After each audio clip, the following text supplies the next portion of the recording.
Even Emma didn't argue when the captain used that tone of voice. He followed her out of the pub door and she turned to walk toward the ship, afraid to meet his eyes.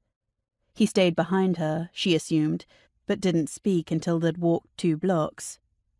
"I don't want to tell you to work on your stealth while following people, because I don't want you to make a habit of this, but I think you should know I noticed you before you bothered to put your hood up, and I think someone else did too."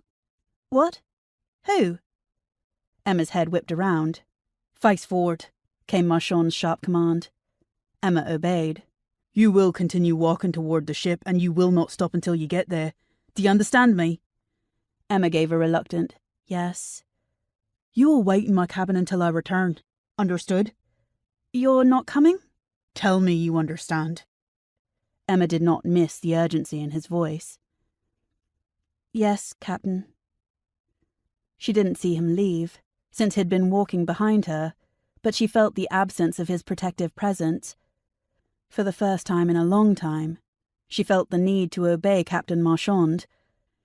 There was something in his voice that told her he really had seen someone, and that someone really was a danger to her. So she kept her eyes forward and told her feet to follow. But her feet, as she'd discovered long ago, were not wont to obey. She couldn't help the images flying into her head of Marchand fighting off some brute who was headed for her.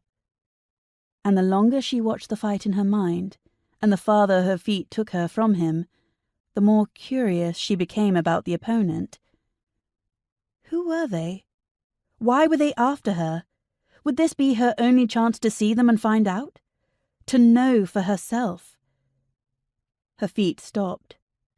The bottoms of her boots ground the mixture of sand and dirt against the cobblestones under them. She bit her lip. The wind threw several droplets of cold rain in her face. And then she turned around.